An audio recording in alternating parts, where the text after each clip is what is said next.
अज़ीज़ तलबा और तालिबात, छठी जमात में आपका इस्तकबाल है। आइए उर्दू सब्जेक्ट के अंदर सबक नंबर 8 सबक का उन्वान है डॉक्टर ज़ाकिर हुसैन।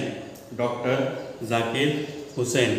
प्यारे बच्चों, ये हमारे मुल्क के तीसरे सदर जमहूरिया थे। क्या थे? तीसरे सदर जमहूरिया हमारे मुल्क के थे। कौन? डॉक्टर ज़ाकिर हुसैन साहब। डॉक्टर ज़ाकिर हुसैन साहब। और हमारे मुल्क के जो पहले सदर थे उनका नाम है डॉक्टर राजेंद्र प्रसाद। डॉक्टर राजेंद्र प्रसाद। फिर दूसरे जो सदर बने वो यौम असातिज़ा जो मनाया जाता है, सर्वपल्ली डॉक्टर राधा कृष्णन। पहले कौन है? डॉक्टर राजेंद्र प्रसाद पहले हैं। हाँ, फिर 2 नंबर पे डॉक्टर राधा कृष्णन है। डॉक्टर राधा कृष्णन है। और तीसरे जिनके बारे में सबक में आज हम मालूमात हासिल करने वाले हैं, ये हमारे मुल्क के तीसरे सदर जमहूरिया हैं। कितने नंबर के हैं? तीसरे नंबर के सदर जमहूरिया हैं। प्यारे बच्चों, इस सबक के अंदर कुछ नए अल्फाज आए हैं। आइए सबसे पहले हम उनको देखते हैं। सबसे पहला लफ्ज है वकालत। क्या लफ्ज है? वकालत, यानी वकील का पेशा। कौन सा पेशा? वकील का पेशा। आपने कोर्ट वगैरह देखा होगा, जज ऊपर बैठा रहता है। 2 वकील जो है वो किसी के बारे में यानी जुर्म साबित करने के लिए या उसको कि उसने कोई गुनाह नहीं किया है, इसको साबित करने के लिए 2 वकील जो हैं आपस में बहस करते हैं और फिर आखिर में जज साहब जो है वो फैसला देते हैं। तो ये वकालत का पेशा। फिर अमला। क्या? अमला, किसी दफ्तर में मुलाजमत करने वाले, मतलब फजंदार स्कूल में काम करने वाला ये अमला है। तो जितने लोग हैं वो अमले में उनका शुमार होता है। फिर शोबा यानी डिपार्टमेंट, ऑफिस, महकमा। नई जान पड़ जाना, फिर से ताकत आ जाना। जैसे गर्मी के दिनों में है ना, पूरी ज़मीन जो है वो सूख जाती है, ज़मीन में बाकायदा क्रैक्स आते हैं। लेकिन जैसे 2-4 दिन बारिश हो जाती है, ज़मीन में गोया नई जान पड़ जाती है। बारिश के होने पर, बारिश का मौसम शुरू होने पर ज़मीन में गोया नई जान पड़ जाती है। फिर हर दिल अजीज, ये देखो है ना, हर दिल अजीज, सबको पसंद आने वाला, सबको पसंद आने वाला। ये उंगलियों पर गिनने जैसे लोग रहते हैं प्यारे बच्चों। ये हर दिल अजीज बनना इतना आसान काम नहीं है। तो हर दिल अजीज, जिसको सब पसंद करें, ऐसे शख्स को हर दिल अजीज कहते हैं। फिर फाइज होना, मुकर्रर होना यानी तय होना, मुकर्रर होना यानी तय होना। फिर आखिर में मशगला यानी कोई भी शौक। आपको भी रहता है खाने पीने का, बाज़ बच्चों को शौक रहता है, बाज़ों को खेलने का शौक रहता है। जो आउटडोर गेम खेलते हैं वो वाकई में बहुत अच्छे खेल खेलने वाले रहते हैं बच्चे। मैं तो उन बच्चों की खुले दिल से तारीफ करूंगा जो बच्चे घर के खेलों से ज़्यादा यानी मोबाइल वगैरह के खेलों से ज़्यादा बाहर के खेलों को पसंद करते हैं। तो वो उनका अपना एक मशगला होता है। तो हम भी इरादे कर लें कि हम बाहर के खेल ज़्यादा करें।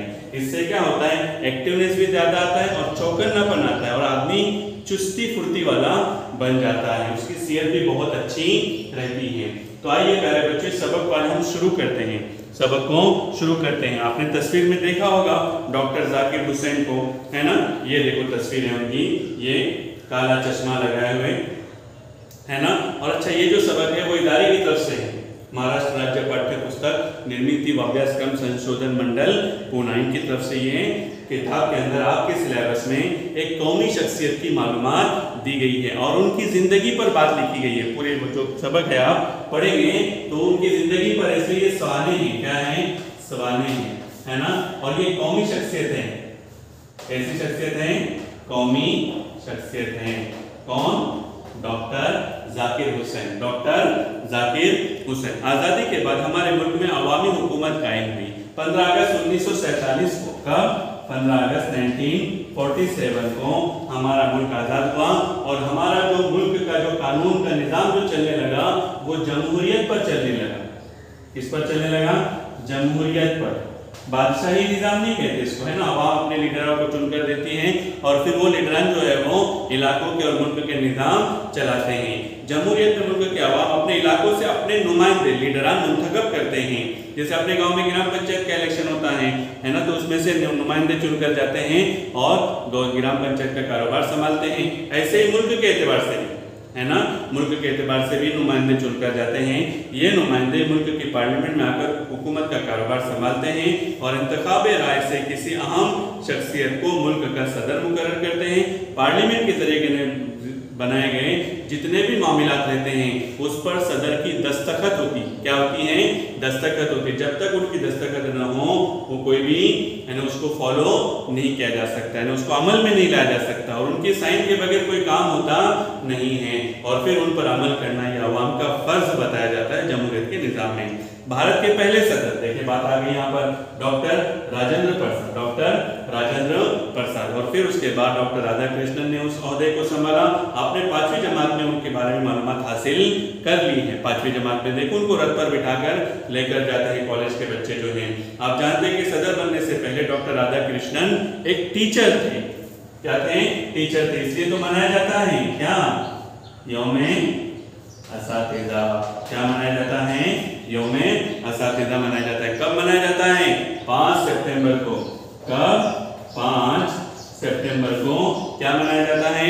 टीचर्स डे मनाया जाता है। उन्हीं की तरह डॉक्टर राधाकृष्णन भी अलीगढ़ और दिल्ली में पहले दर्स और तदरीस से मुंसलिक थे। उनकी आलिमाना खूबियों बिल्कुल ज़हीन थे और इंतजामी सलाहियतों को देखकर उन्हें इस मुल्क की सदारत पेश की गई। आइए देखें उनकी जिंदगी कैसे गुजरी। प्यारे बच्चों, इस वक्त हमारे मुल्क के सदर कौन है मालूम? इस वक्त हमारे मुल्क के जो सदर हैं राम नाथ कोविंद। ये मुल्क के 14वें सदर। कितने नंबर के हैं? 14वें मुल्क के हमारे इस वक्त के मुल्क के सदर हैं। ये उत्तर प्रदेश से ताल्लुक रखते हैं। उत्तर प्रदेश का शॉर्ट फॉर्म क्या? यूपी, है ना। उत्तर प्रदेश से ताल्लुक रखते हैं और 1945 में इनकी पैदाइश है, 1945 के अंदर, है ना। और ये बीजेपी की जो पार्टी है उस पार्टी से इनका ताल्लुक है। और ये आप इस वक्त हमारे मुल्क के बाइज्जत सबसे जो ओहदा रहता है उस ओहदे पर फाइज है। कौन? रामनाथ कोविंद। रामनाथ कोविंद नाम याद रखना प्यारे बच्चों। स्क्रीनशॉट लेके आप कहीं पर भी इनको लिख कर भी रखें, है ना। हाँ, तो आइए सबक को शुरू करते हैं। सबक को शुरू करते हैं। सब अपनी अपनी किताब के अंदर देखिए पेज नंबर 26 पर। डॉक्टर जाकिर हुसैन हमारे मुल्क के तीसरे सदर जमहूरिया हुए हैं। सब अपनी अपनी किताब में देखें। वो 8 फरवरी 1897, है ना, 1897 को हैदराबाद में पैदा हुए। कहाँ पैदा हुए? उनके वालिद फिदा हुसैन का हैदराबाद में वकालत किया करते थे। वकालत का पेशा उनका था, वकील थे। क्या थे वो? वकील थे। फिदा हुसैन का कौन? फिदा हुसैन का, फिदा हुसैन का ये जो है वकील थे। क्या थे? वकील थे। यानी रीडिंग भी हम साथ में कर रहे हैं और समझाने का काम भी कर रहे हैं। जाकिर साहब अभी इब्तिदाई तालीम, यानी बचपन का उनका दौर था कि उनके वालिद का इंतकाल हो गया।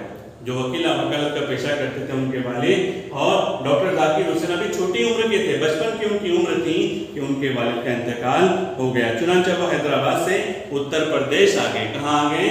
उत्तर प्रदेश, यूपी के अंदर आ गए। और इटावा के इस्लामिया हाई स्कूल में उन्हें दाखिल किया गया। स्कूल की तालीम खत्म करके उन्होंने कुछ दिनों लखनऊ के कॉलेज में पढ़ाई की। फिर अलीगढ़ में सर सैयद के जारी किए गए मशहूर मोमेडन एंग्लो ओरिएंटल कॉलेज, क्या नाम दिया गया है? मोमेडन एंग्लो ओरिएंटल कॉलेज में दाखिल हुए, जहां वो एमए कर रहे थे। क्या कर रहे थे? एमए कर रहे थे। एमए क्या? Master of arts. एमए में 10वीं के बाद 3 फैकल्टी निकलती है ना। 10th के बाद 3 रास्ते निकलते हैं, आर्ट्स, कॉमर्स और साइंस, है ना। तो साइंस से बीकॉम बनता है। क्या बनता है? बीकॉम बनता है। और साइंस से बीएससी बनता है। क्या बनता है? बीएससी बनता है। और आर्ट्स से बीए बनता है। क्या बनता है? बीए। यानी 10वीं के बाद 2 साल और ये 3 साल, ऐसे 10वीं के बाद ये 2 साल और ये 3 साल, ऐसे ये 10वीं के बाद 2 साल और ये 3 साल, फिर उसके बाद और 2 साल वो एमए की डिग्री हासिल करते हैं। कौन सी? एमए की डिग्री हासिल करते। प्यारे बच्चों, हमें भी खूब अच्छी तालीम हासिल करना है। इनकी डिग्री हमें क्यों बताई जा रही है कि जैसे वो भी बचपन में हालात से गुजरे लेकिन तालीम को उन्होंने नहीं छोड़ा, तो हम भी प्यारे बच्चों अपना तालीमी निज़ाम जो है हमेशा जारी रखेंगे, हमेशा जारी रखेंगे और कुछ न कुछ सीखते रहेंगे, कुछ न कुछ सीखते रहेंगे। उन्हीं दिनों महात्मा गांधी के कहने पर मौलाना मोहम्मद अली जौहर, नाम देखो अंडरलाइन करके रखो, मौलाना अबुल कलाम आजाद, मुख्तार अहमद अंसारी, हकीम अजमल खां और दूसरे कौमी रहनुमाओं ने दिल्ली में जामिया मिलिया इस्लामिया कायम किया। कौन कौन से लीडरों का नाम है रिपीट करो आप भी? मौलाना मोहम्मद अली जौहर, मौलाना अबुल कलाम आजाद, मुख्तार अहमद अंसारी, हकीम अजमल खां और दूसरे कौमी रहनुमाओं ने दिल्ली में जामिया मिलिया इस्लामिया कायम किया। बहुत से तालिब इल्म और असातिज़ा मुस्लिम यूनिवर्सिटी से अलग होकर जामिया में आ गए। जाकिर साहब भी उनमें शामिल थे। वो उस वक्त पढ़ते भी थे। देखो इस जुमले को अंडरलाइन करना प्यारे बच्चों, मामूली बात नहीं है। वो उस वक्त पढ़ते भी थे और पढ़ाते भी थे, यानी पढ़ना भी और पढ़ाना भी इतना आसान काम नहीं है। और प्यारे बच्चों हमेशा याद रखना, आप अपने घर के अंदर भी अपने छोटे भाई बहनों को पढ़ाओगे तो आपको ज़्यादा सीखने मिलेगा। इंसान पढ़ाने में ज़्यादा सीखता है, इसलिए कभी सिखाने से डरने का नहीं, कोशिश करते हैं रहने का। जामिया मिलिया में कुछ अरसा काम करने के बाद आला तालीम के लिए वो यूरोप के मुल्क जर्मनी चले गए। कहाँ चले गए? ध्यान रखना प्यारे बच्चों, है ना, यूरोप के कंट्री हैं, मुल्क हैं जर्मनी, वहाँ वो चले गए। जर्मनी में doctor Syed Abid Hussain, doctor Syed Abid Hussain, doctor Syed Abid Hussain नाम याद रखना। कहाँ पर? जर्मनी में। और उनके साथ जो दूसरे साथी थे वो हैं प्रोफेसर मोहम्मद मुजीब, प्रोफेसर मोहम्मद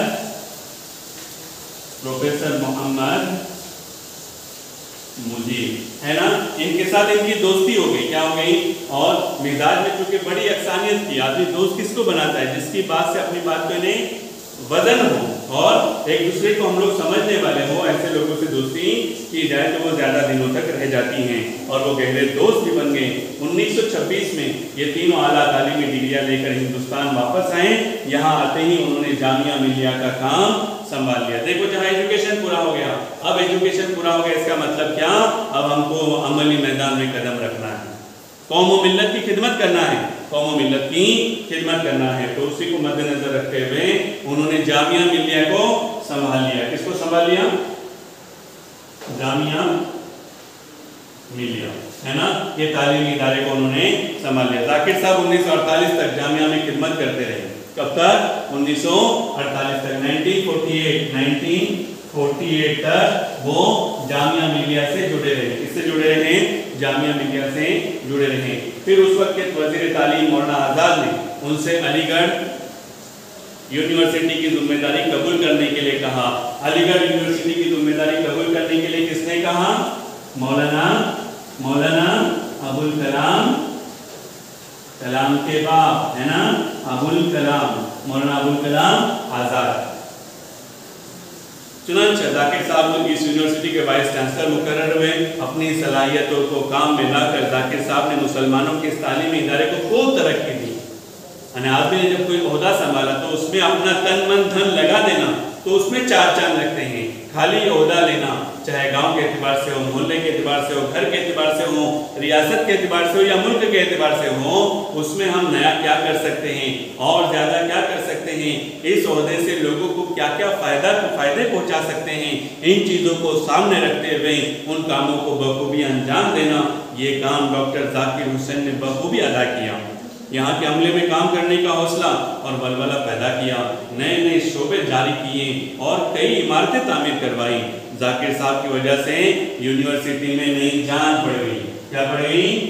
जाकिर साहब की वजह से यूनिवर्सिटी में नई जान पड़ गई। जितने काम बढ़ते गए लोगों की जिम्मेदारियां बढ़ गई, फिर जिम्मेदारियां बढ़ गई तो उन जिम्मेदारियों का उनको एहसास दिलाया गया। इसकी वजह से एक नया अमला बेहतरीन तौर पर काम करने वाला उनके साथ खड़ा हो गया। जाकिर साहब की सेहत एक ज़माने से खराब थी। अलीगढ़ में कामों का बोझ बढ़ा तो उनकी सेहत तेजी से गिरने लगी। आखिर 1952 में उन्होंने इस्तीफा दे दिया और अपने घर जामिया नगर दिल्ली चले आए। कुछ अरसे बाद पंडित जवाहरलाल नेहरू के इसरार पर उन्हें बिहार का गवर्नर मुकर्रर किया गया। क्या मुकर्रर किया गया? गवर्नर। ये भी गवर्नमेंट का ओहदा रहता है ना। और कहाँ का, कौन सी रियासत का, बिहार का गवर्नर मुकर्रर किया गया। इस जिम्मेदारी को भी जाकिर साहब ने बड़ी खूबी से निभाया। 1962 में उन्हें नायब सदर जमहूरिया बना दिया गया, नायब जो रहता है वो, है ना। और 12 मई 1966 को वो इस अहदे पर फाइज हुए। असल बात यह है कि जो शख्स खुलूस, देखो कुछ सिफात का तस्करा है, खुलूस, खुलूस, मोहब्बत लगन, मोहब्बत लगन और दयानत, इन सिफात की बुनियाद पर जाकिर साहब ने उस मुल्क के बड़े, इस मुल्क के बड़े ओहदे पर उनको जिम्मेदारी दी गई। उसे ज़िंदगी में ज़रूर कामयाबी हासिल होती है।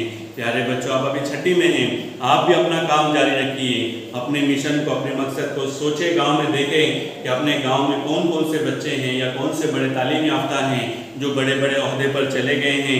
हम भी किस तरह से वहाँ तक पहुँचेंगे, हमें भी उनके नक्शे कदम को उनको फॉलो करना है और हमको भी एक कामयाब जिंदगी गुजारने की कोशिश करना है। प्यारे बच्चों, अपने लिए तो हर कोई जीता है, अपने लिए तो जानवर भी जीते हैं अपने लिए। असल जीना है कि हम अपने ज़ात की ज़रूरत को पूरा करते हुए कौम और मिल्लत की ज़रूरियात को भी पूरा करने की कोशिश करें। मसरूफियत की वजह से जाकिर साहब अपने घर की तरफ कम ही तवज्जो दे पाते, मगर उनके घर की हर चीज़ से उनका आला ज़ौक़ झलकता था। जाकिर साहब को बागबानी का बड़ा शौक था। किसका शौक था? बागबानी, बागबानी होना चाहिए, है ना। ये हमारे दोस्त हैं, दरख्त जो है, पौधे जो है वो हमारे दोस्त हैं, तो उनसे गहरा हमारा रिश्ता रहता है। उन्होंने मुख्तलिफ किस्म के पेड़ पौधे अपने बाग में लगाए थे। खास तौर पर तरह तरह के गुलाबों की क्यारियों से उनका बाग सजा रहता था। उनका घर दुनिया भर की मशहूर तस्वीरों से भी भरा था। वो इन तस्वीरों की नकलें बच्चों और दोस्तों में तकसीम करते थे। पत्थर जमा करना जाकिर साहब का एक और मशगला था। देखो, बागबानी और दूसरा पत्थर जमा करना और तस्वीरें जमा करना। उन्होंने अजीब अजीब किस्म के पत्थर जमा किए थे कि देखने वाले दंग रह जाते मतलब हैरान हो जाते। उन्हें तरह तरह के चरिंदे परिंदे पालने का शौक था। बच्चों को रहता है आमतौर पर बिल्ली पालने का, कबूतर पालने का जो शौक रहता है, तो ऐसे ही जाकिर साहब को भी मुख्तलिफ तरह तरह के चरिंदे परिंदे पालने का शौक था। एक तरफ पहाड़ी तोता टे करता, एक खूबसूरत बिल्ली नाज़वादा अंदाज दिखाती, मुर्गियाँ सब एक रंग और एक नस्ल की सफ़ेद ऐसी खूबसूरत बकरियाँ, यानी पूरा जो है फार्म बना हुआ है। क्या बना हुआ है? जहाँ मुख्तलिफ किस्म के पौधे भी हैं, चरिंद परिंद भी हैं और पालतू जानवर भी हैं। एक दिन बकरी तसले में खानदाना खा रही थी, कुछ घास और पत्तियां सामने पड़ी थी।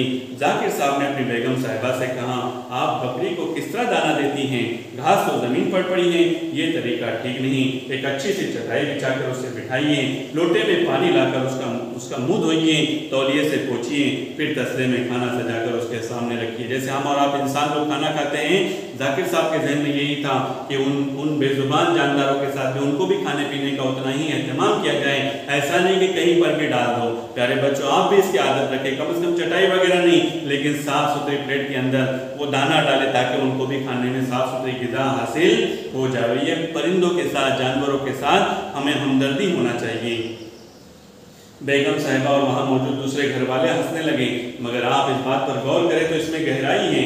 इससे मालूम होता है कि हर काम छोटा हो या बड़ा, देखो हमेशा याद रखो, कोई भी काम छोटा नहीं होता है, लेकिन आपको समझाने के लिए कि हर काम चाहे छोटा हो या बड़ा, अच्छी तरह और सलीके से अंजाम देना चाहिए। कोई भी काम है सिस्टमेटिक होना चाहिए। कैसे होना चाहिए?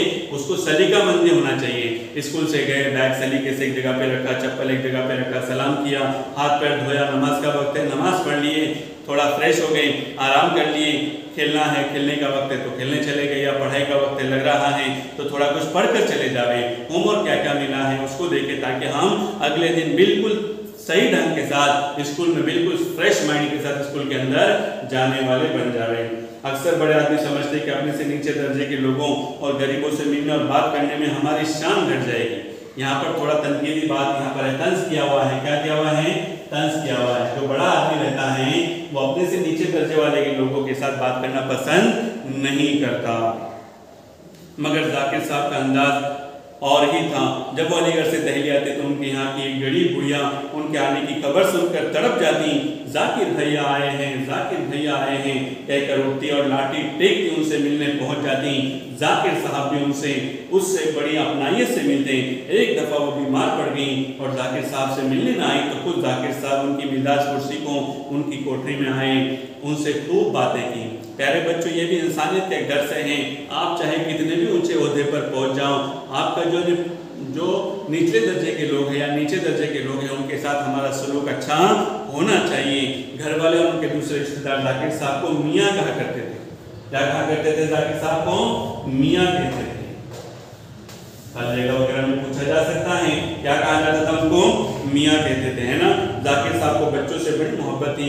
उनकी शरारत और शोर से भी वो कभी परेशान नहीं होते थे। हकीकत में बचपन का जो जिंदगी रहती है प्यारे बच्चों, बड़ी लुत्फअंदोज़ी की जिंदगी रहती है। बचपन का दौर दोबारा नहीं आता है, इसलिए सरपरस्त हजरात भी इस बात का ख्याल रखें कि बच्चों का बचपन उनसे न छीने, बच्चों का बचपन उनसे न छीने। वो जिस माहौल के साथ जैसे चाहते हैं हम इसकी कोशिश करें कि गलत बातें वो न सीखें, वरना उनका बचपन तो खूब अच्छा गुजरना चाहिए।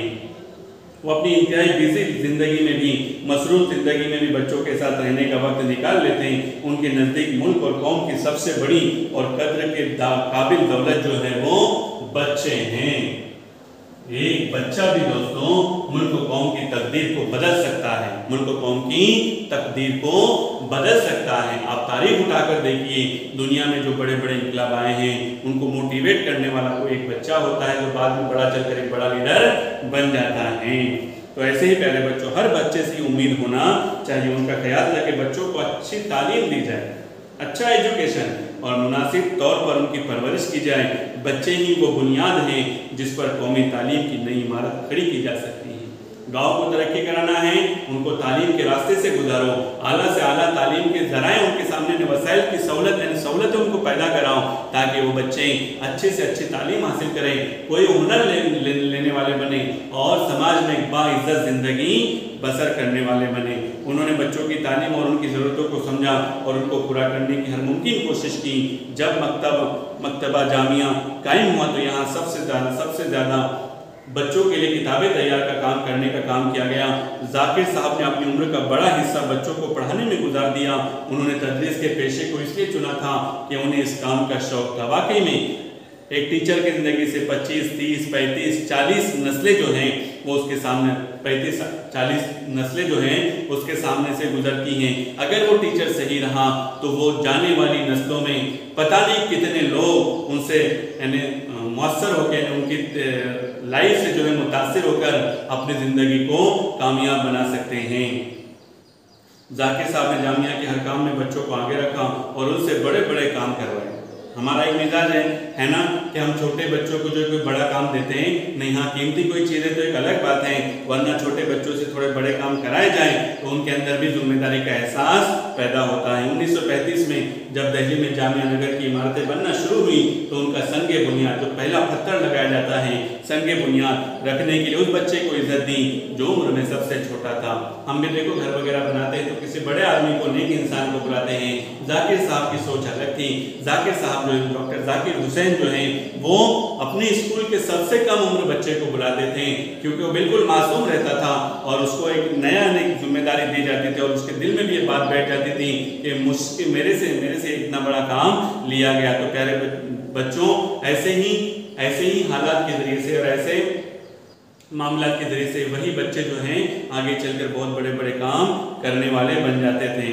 जाकिर साहब का बर्ताव कुछ ऐसा था कि बच्चे अपने आप पर भरोसा करने लगते थे। सेल्फ कॉन्फिडेंस जिसको कहते हैं, खुद एतमादी, ये बहुत बड़ी सिफत है प्यारे बच्चों। खुद एतमादी, सेल्फ कॉन्फिडेंस, जिसको आत्मविश्वास भी कहते हैं। क्या कहते हैं?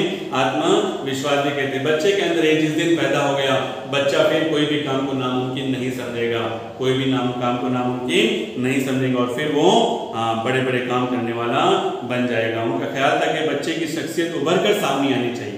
बच्चे जो है अपनी सलाहियतों को छुपाते हैं।